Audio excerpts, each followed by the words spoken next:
All righty. Welcome to the Lorcana Lost Chapters podcast, episode 1. I will be your host, Chad Hello, Lavola. hello. With me, I got this man right over here, Dalco Phipps. What's going on? Hello, doing great. How are you doing? I'm doing fantastic. And today, we are here to talk about PPG Orlando. Great time. I enjoyed it. A lot of great people there. Yeah, we actually we met up with each other. We did not play Friday, No, our but friend Ian did. he did, and actually he got top 32. And what was he playing? I believe it was Blurple, the standard list, if I had to guess. Incorrect.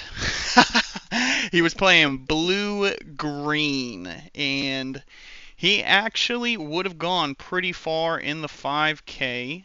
He had one matchup against the blue steel, and I don't know what it was. He was just so hyper focused on mean malicious, like Triple M. He was like, he had Prince Philip in hand. He was able to clear the boards. He had chump blockers that he could have just pinged and then dropped them, but he was just, I don't know. I think he just got too focused on the combo. Uh, but regardless, nonetheless, he went X2.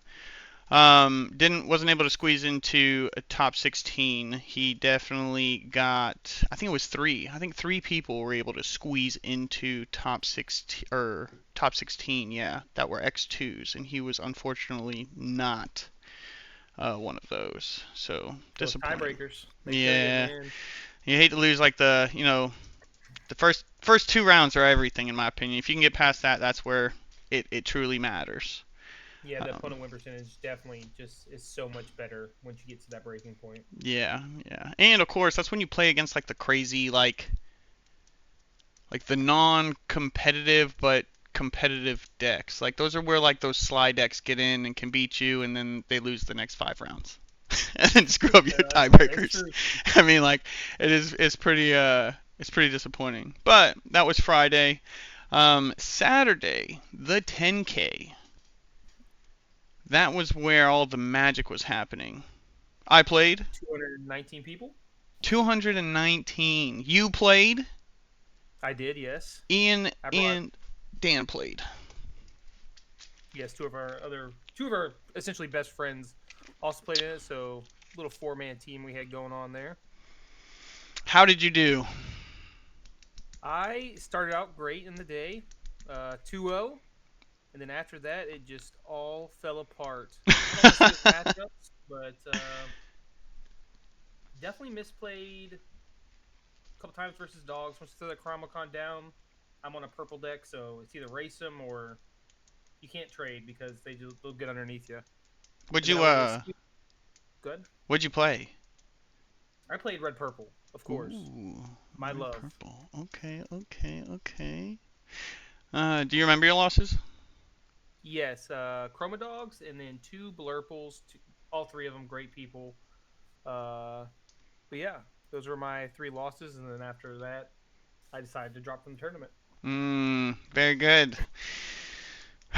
I also went X3. Feels bad. Yeah, I And think your first loss was against Red Purple. Am I correct? it was no kidding. Chat, listen to this. We go down first round. Blue green was what I played against. 2-0. It was what we watched for Friday. I mean, seriously, we watched the whole. I didn't play. I was just scouting. I wanted to see what everyone else was playing, and it was crazy because you saw quite a bit of Crom Dogs, and then blue, green, and Blurple. That was literally it. Jonathan Williams definitely played in the tournament. Did not do good at all. I think he finished the day as like X4. I think he went 3 and 4. He was Um, on Purple Steel, I would assume. he was on Purple Steel, man. So like to me, it was one of those plays where it was kind of a beautiful setting, to take dogs because um, we'll get into the lists after this, but I just felt like it was just the right deck to play on Saturday. I think it was almost like made for dogs, and Again, first round blue green. This man over here legitimately looks at us and goes, "Man, I hope I go against one of you guys." And no kidding, no kidding, we get paired up in round two. And I was on dogs, he was on red purple. He ate me up. I won one game, which was pretty surprising.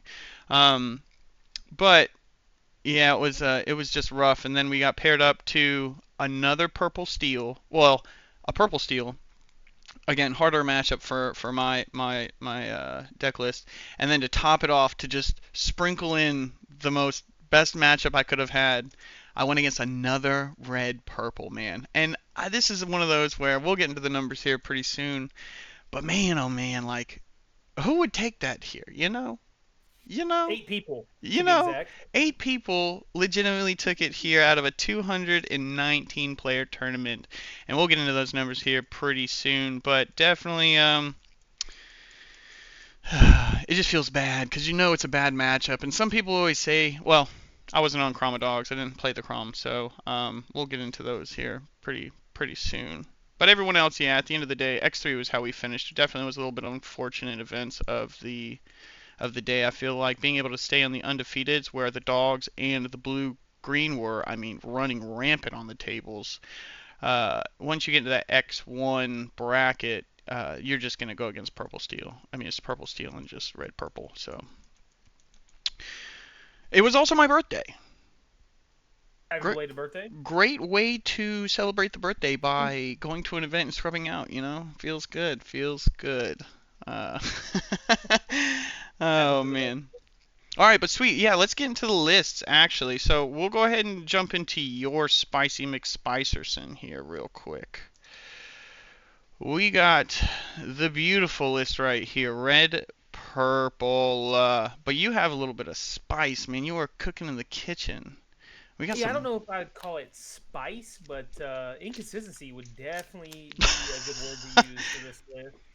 I was expecting to run into a lot of dogs and blue green. Thought those were two of the biggest things in the meta. So I was like, okay, blue green, I want library and a good curve on the low end. And for dogs, I just looked for the curve and hit them with the headless horseman. And then also the two B Kings. It's a card no one saw coming all week. I think it worked out well. It never really got stuck in my hand, but it's just to get rid of those Prince Philip shift lines. That way you can get up to that higher lore total before they combo you. I actually really do like the Overall, list. yeah, I more of a Frank Carson kind of thing. Throw the one ofs, try to get underneath. But overall, I went against three blurples, lost two of them. I don't really mind the matchup too much, but they were just finding it every time. Genie Elsa on curve, which usually my deck doesn't care about because the Headless Horseman, I'm able to trade efficiently, but Yeah, a lot of people it don't just see didn't that work out. actually. It's actually Yeah, amazing. A lot of people say that this list is actually kind of bad into blurpled. I mean, like, I know you had the matchup that we spoke of previously, but I mean, like, did it actually feel bad even through the test plays?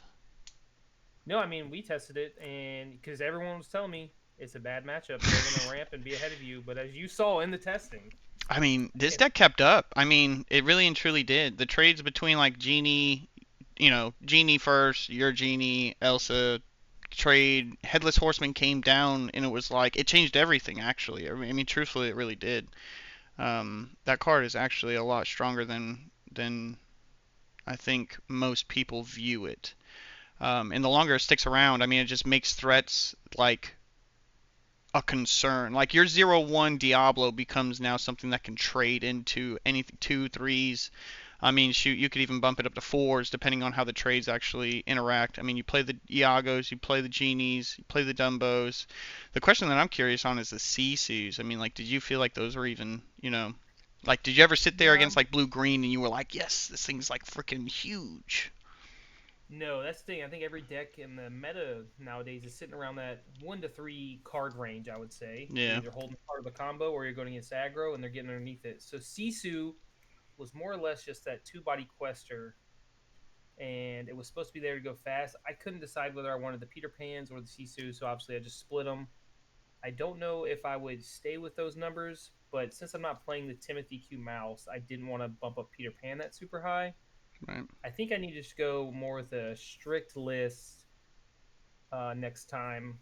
Demona, I would say, was definitely the MVP of the day. I wish I was running four of it because turning all their cards sideways to make those efficient trades with the Headless Horseman is really what the deck wants to be. Yeah, it's huge, man. I'm serious. You force them into that like, defensive state, and then you just start. I mean, literally just start popping them off. For the one Yeah, ofs, I mean, like, what did you think about the next stop Olympus? Were you able to Maui didn't Shark? get it off all day. Ah, that's Didn't get it. rough. Maui Shark did come in handy, but it was mostly giving back the hypnotic strengths, which were very good. I would probably prefer that over the next stop Olympus. Because if you're going to do that, I think you need to be on four sharks for next stop Olympus. That way you get the combo guaranteed every time. But it Yeah. just never came up out of the five sets I played. I really do like just the one ofs. It's just the fact that when you have Maui Shark off, that's all you really need is just one. And I mean, if you get Finders Keepers off, I mean, it's infinite at that point. Just because I mean, you play the magical maneuvers as well. I do like the one Maleficent. I mean, again, going against anything That I will blue. never take out. Yeah. It was good. If I would keep it in my mulligan if I knew I was going to get an aggro deck, it was just instant ink.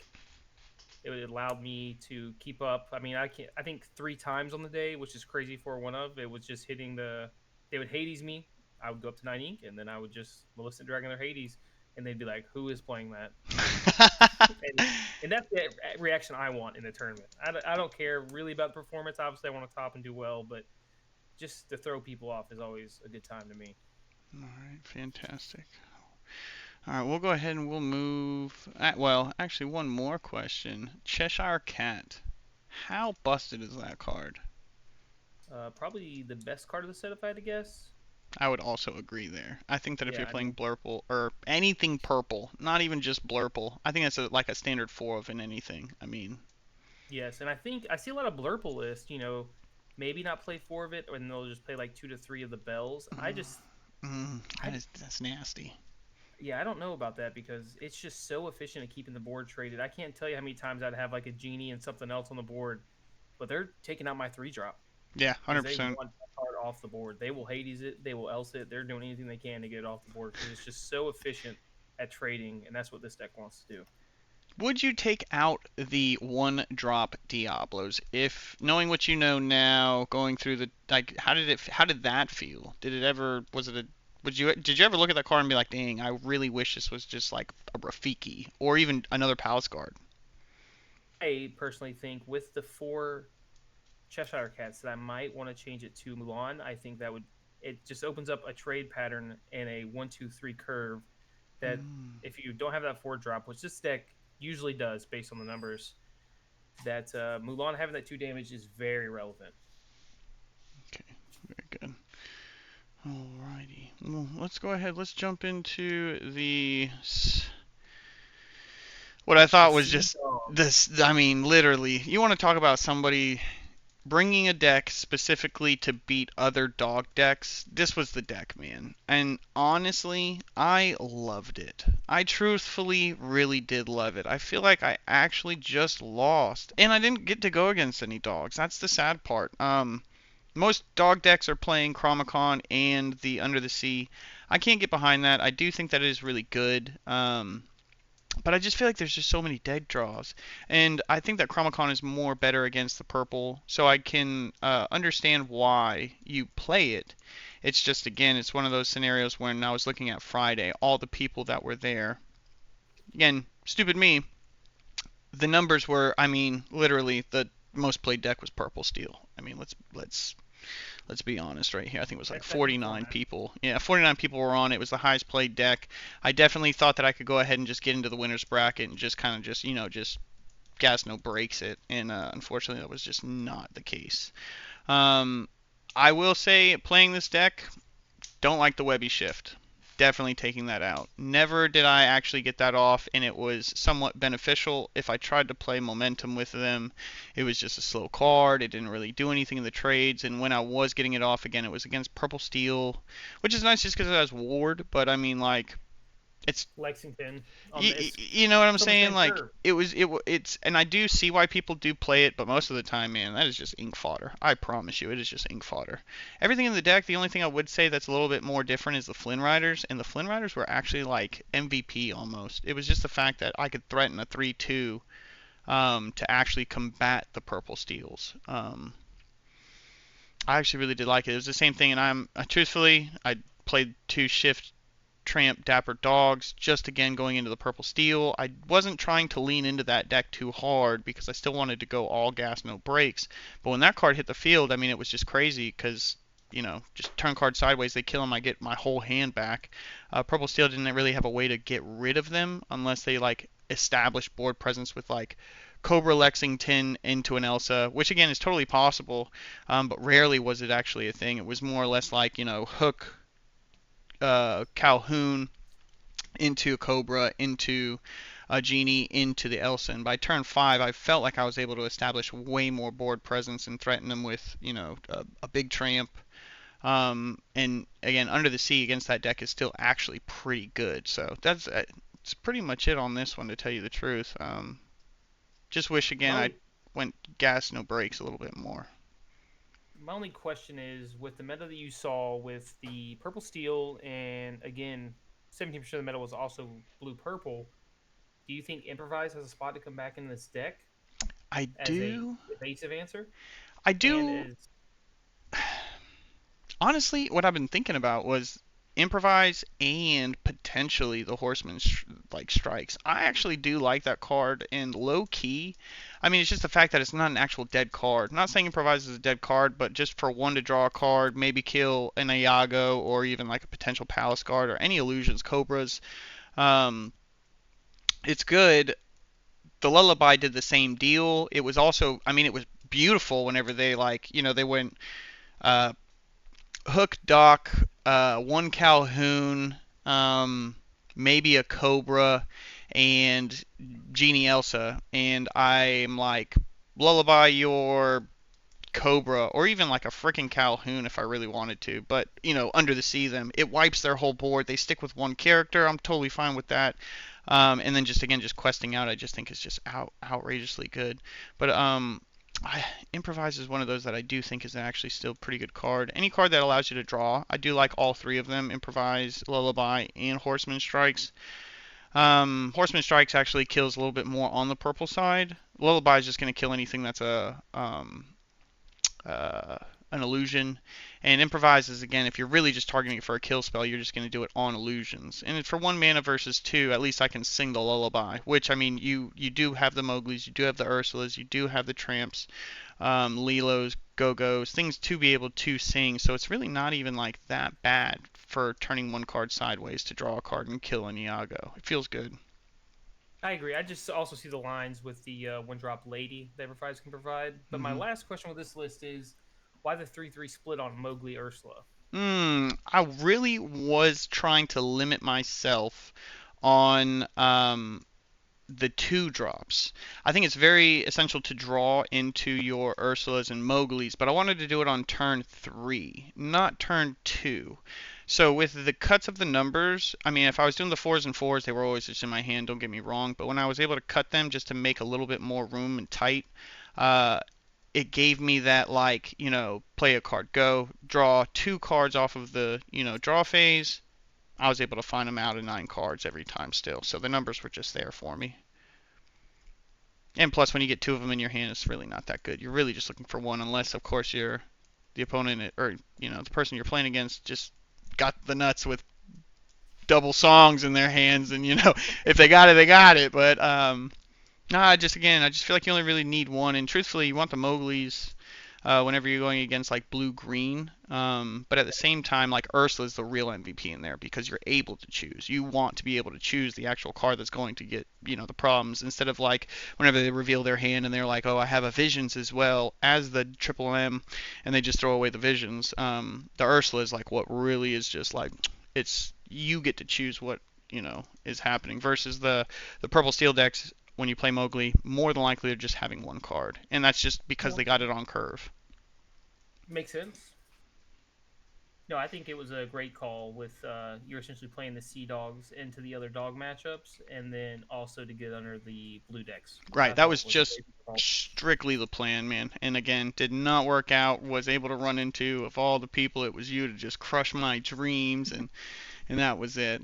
But all right, let's move on. Let's get it to Let's look at the the good players, the top the deck top list. 32, man. And of all people to win this, not throwing any shade, but David Nunes. Is that is that weird? Is I actually thought that was kind of cool that he won, but I do feel like there's a little bit of heat around him right now because he, got DQ'd from the last big event and the Forbidden Mountain dropped him, and then he goes and wins. Um, Shout out to David, shout out to David Nunes, I guess. Let's, get him when Yeah, we I mean, can. honestly, as if he is taking any heat, it goes to show that he has the mindset.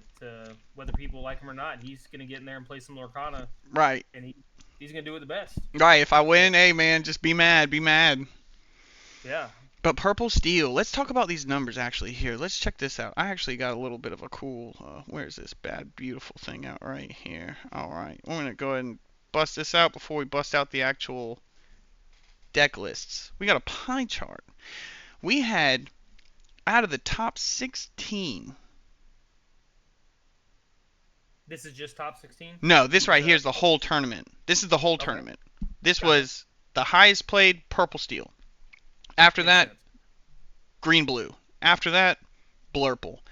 After that, Dogs. Truthfully, I'm not even surprised with all like what the numbers is and how this actual percentage kind of like broke down. We know Purple Steel is just the best deck. I mean, it's just performed. I mean, at this point, to have an argument about the fact that that's not the best deck is crazy because almost every event this thing is just won. I mean, seriously, it's and in top 16 there were only 3 Purple Steels, and all 3 made it to top 4. Crazy.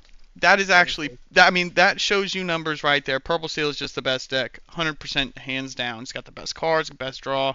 Um, it's just really not surprised, but I am more surprised as to the numbers that they had in top.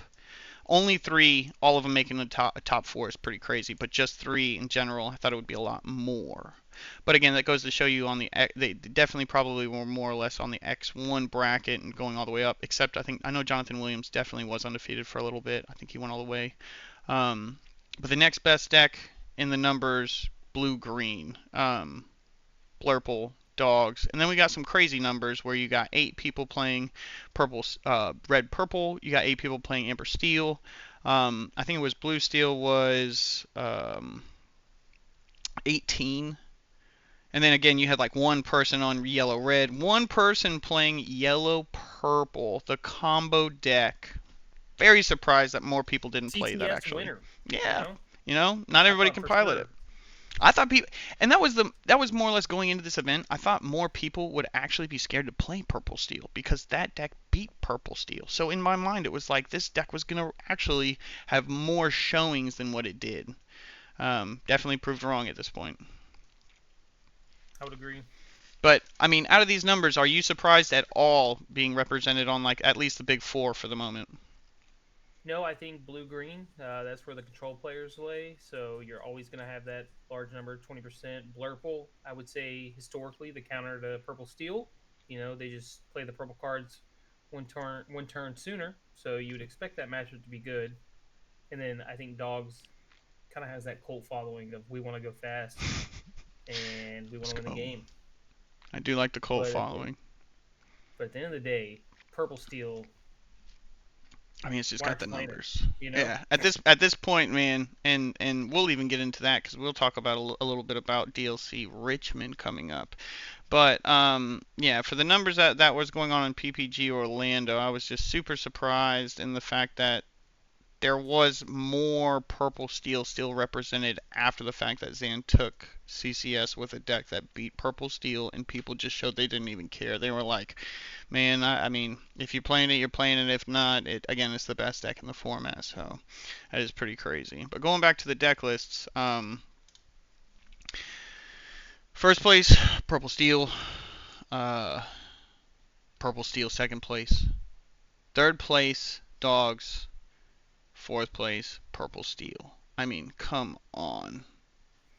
The deck is just so good, man. It is just so good. And it really makes me even kind of laugh in a sense because you got people and man, it's all over X and it kills me every time I watch it. You talk about people banning cards. And the first card that most people mention is Sail the Azerite Sea. And I don't think that that card is anywhere near bannable. I don't even think that that card is like in the discussion of being bannable. Um, I think it makes blue decks work, which again, I think that that's totally fine. Blue decks lose to aggro. There's aggro still available. You can play it. You can still play Amber Steel, Dogs. I mean, you can play green. Green purple had a showing. Literally, the dude took a $12 deck and was top 16. And Shout out to again, Spessy. yeah, you know what I'm saying? Like, yeah, shout out especially. Um, but looking at this list, I mean, like being represented so far, like throughout all the decks. I did like the fact that Ruby Amethyst absolutely did top. That was actually pretty cool. Yeah, Um, I watched his game, and he was playing more of the damage flinger build, and it was working out for him. yeah, this thing. Definitely do like it. I think it's actually pretty nuts. And again, one of the losses whenever I played the other Ruby Amethyst, it just felt so bad after I lost against Purple Steel. He goes turn one Inca Palace Guard, play an Olaf, and I went first, played the lady, totally thinking that I was fine. Never even in my mind did I think I would actually play against another Ruby Amethyst player. He goes turn two Lumiere, kill the lady. I said, oh my gosh. Oh, it felt so bad. But definitely congratulations. I like the one beast. I think that that's actually pretty nutty. I still think that Diablo, the two drop is just cracked. And again, Mother Gothel just makes it so that you can clear the board. And I mean, even with Headless Horseman, this thing to me was actually super, super, super neat. Definitely do. Congrats to him. Absolutely. But I mean, geez, when you look at the numbers, you're talking about two green purples, three blurples, two blue greens, five green yellows. One of them was a Circle of Life deck, so he wasn't just playing dogs. Three purple steels, one red purple, all making up top. I mean, it is just outrageous whenever you're talking about the purple steel, though. I mean, again, if you're talking about a bannable card, to me, ban Elsa. I wouldn't even say Cheshire Cat. I know it's probably the best card, but in the moment. But to me, Elsa is what creates the actual brokenness of purple. Just because it turns the card sideways, that creates such like a snowball effect. It really and truly does. It creates. I mean, if you're playing the damage movement, I mean, like Elsa makes it so that you're able to use Mother Gothel's effect. I mean, even if you're using Elsa to turn something down, running into it, putting X amount of damage on it, using the actual Cheshire Cat. I mean, there's just so many things that you can do with this card. Let alone, I know that most people aren't playing the Shift Elsa, but again, even before then, they were playing Shift Elsa. Um, so there's a lot of things that go on with this, but congrats to everybody that actually went. I loved the event. The best thing about this, though, to tell you the truth, was Top deck. top deck, man. The what they used for this event was top deck, and it was, I mean, you want to talk about smooth sailing. It was super smooth. It notified us when the rounds were up. It notified us whenever they sent out a group message. I mean, they even paired us. Our tournament started at 10 in the morning. They sent it at 9 somehow accidentally and sent everybody a message and said, "Don't even worry, we're repairing, blah blah blah." But it reached everybody. I mean, it had the timers for us. It was beautiful. Top Deck was literally probably the MVP of this event for me and what we were able to use. Melee, no sir. Absolutely. Ravensburger, they all need to take some J-Dub. notes.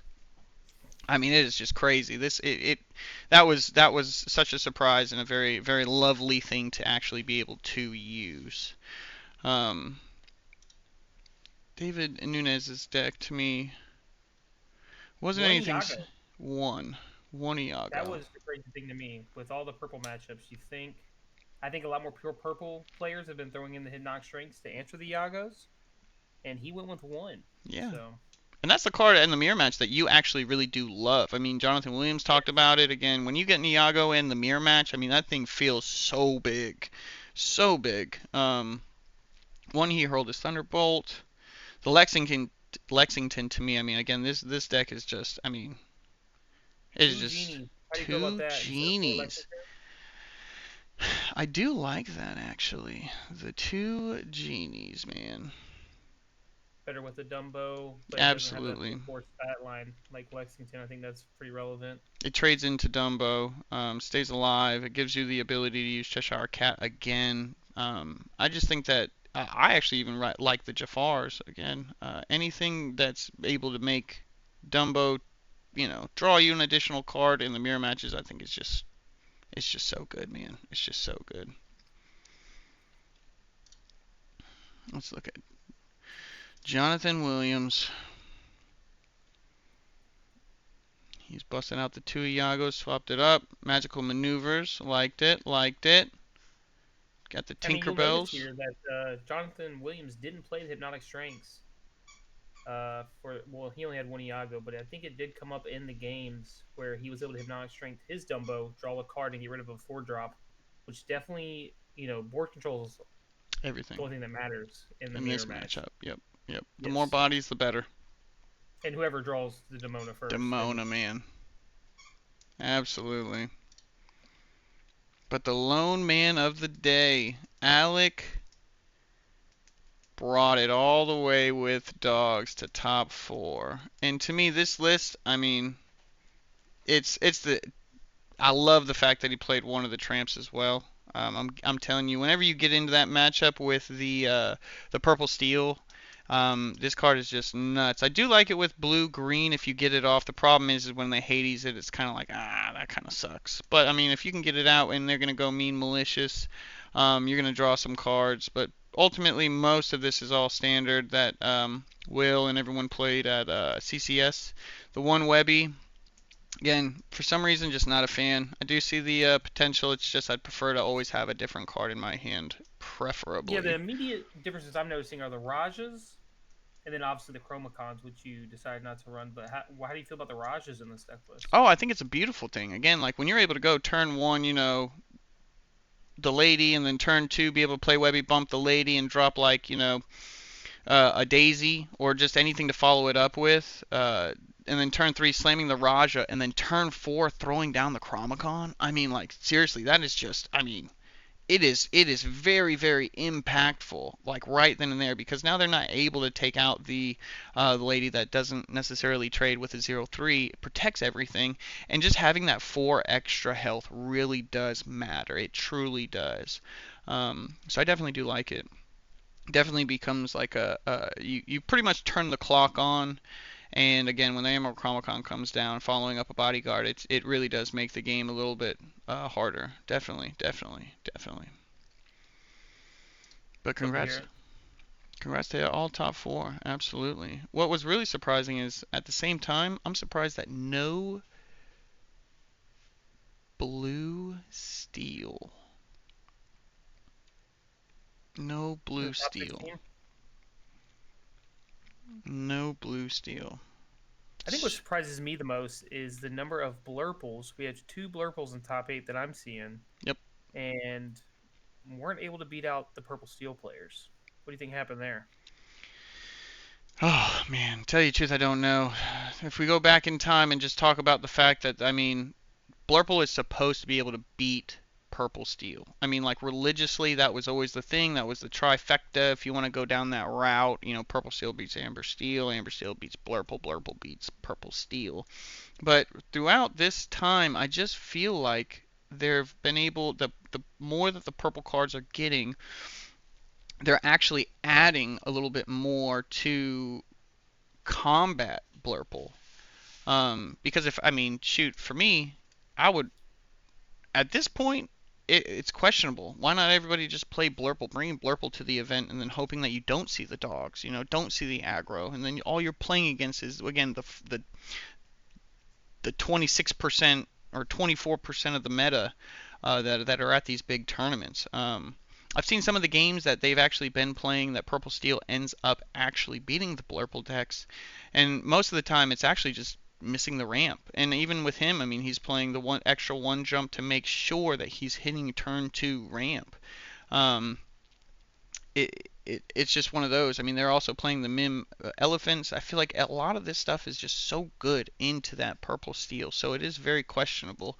And most of the time when these decks end up getting into this, the top seeding, it all does come down to brackets. I mean, if you're that Blurple that are going against the aggro green purple that's just so fast and just knocks you out, and then that green purple, any of the aggro decks, even the dogs, get just paired up to that. I mean, Purple Steel, it's just such an uphill battle. I mean, it's like a 70-30 in my opinion. I mean, again, it's winnable. I'm not saying that it's not unwinnable, but I mean, it is definitely an uphill battle for sure.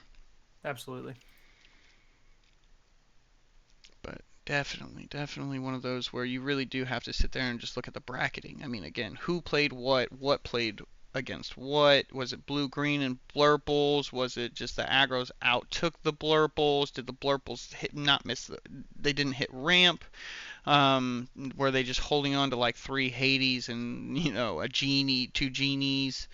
It's a little rough to say like how the three of them just weren't able to pull it off. But definitely more showings of dogs at this event, 100%. But we'll go ahead. We'll move forward a little bit. We get to talk about the big beluga whale that's coming up soon. DLC Richmond, January 9th through January 11th. What are you I'm thinking? excited. Did you get your ticket? Oh, I have my ticket indeed. Did you get your ticket? Love to hear it. I know that was chaos for a lot of people trying to secure their ticket. How to use the This is the app. first time I was able to get one. Absolutely. Recommend that to everyone. Do not get on your computer. It is too slow and will not connect, in my experience. Yes, do not use the internet whatsoever. App is what takes the cake for this one. I want to say, excuse me. I was locked in. I mean, literally, right when it opened up, clicked it, went through the process. It told me, hey, this is you're in. I said, fantastic. Take my money. Take Please. all of my money, please, please. So I know a couple of people didn't get their tickets, which is pretty disappointing, but I have heard that they're still giving tickets out. So definitely, if you don't have a ticket, they have some discords that are definitely keeping people up to date. Definitely check every day. I know that's probably very annoying and very irritating to see. Again, just sold out, sold out, sold out. But definitely don't lose hope. There is still chances. Um, Absolutely. but the real question is, with this event that just happened at PPG Orlando, what do you think is going to be played in Virginia? I think a lot of people previous to this have been seeing what beats Purple Steel. And as we continue to play these big tournaments and Purple Steel continues to dominate, continues to take up a majority of top cuts, I think it's evident that Purple Steel is the deck to bring and the deck to beat. And I'm excited to see what everyone cooks up for this event. If there's any outlying decks, are we going to see a whole bunch of people trying to copy Zan and go to the purple yellow route because they know it's a great matchup? But I think Purple Steel, kind of like in the Fabled meta, where Blurple and Purple Steel were 60% of the meta share. I think we're going to see the same thing at DLC Richmond. I can agree. I can agree. The real question, I guess, it comes down to is what beats Purple Steel. I think if you're going to be bringing a deck to this event and you want to play for the actual tournament itself, using PPG Orlando as well as Charlie's as an example, again, the meta is Purple Steel. So are you a bandwagon jumper and you jump onto the bandwagon and say, hey, I'm going to go ahead and play Purple Steel and we'll go ahead and play mirror matches all day? Do you think that people are going to look at this event and say, well, I know that there's going to be a lot of Purple Steel? I don't see this number going down. That's the real question is, Absolutely not. does this number actually go down? And if it doesn't, does it go down by a little bit? If it does, your probability of still playing the deck still doesn't necessarily change too much. And with that being said,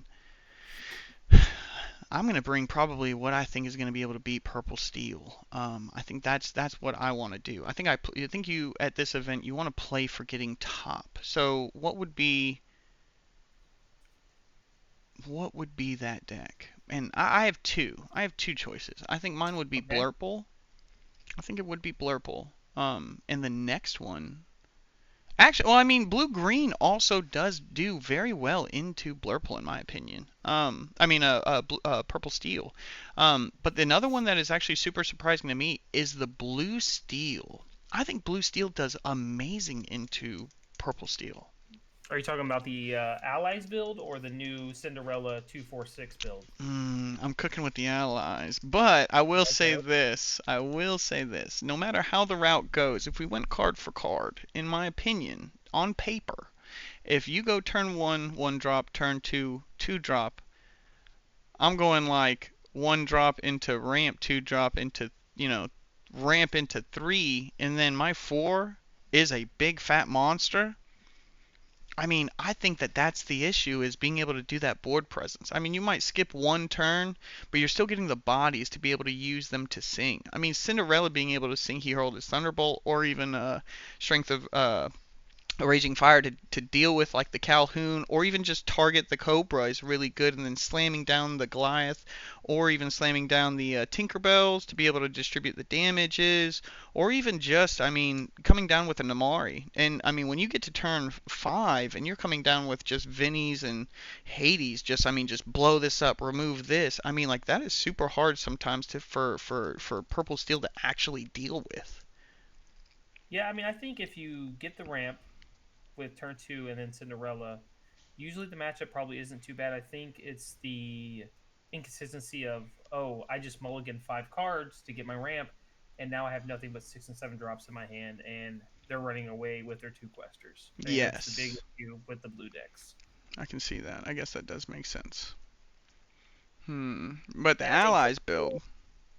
the Allies is probably more consistent on that front, but it's just scary to think going into a tournament such as DLC Richmond, where you're gonna have to play 9 games with Lorcana, and you can only usually lose one to twice. Do you really want to take that non-consistent deck that has the bigger upside, or the consistency that purple offers you with always having a great curve and being able to kind of control the match the way you want it to be done instead of praying for the perfect curve? I do like that. I will tell you, for me personally, I am a risk taker.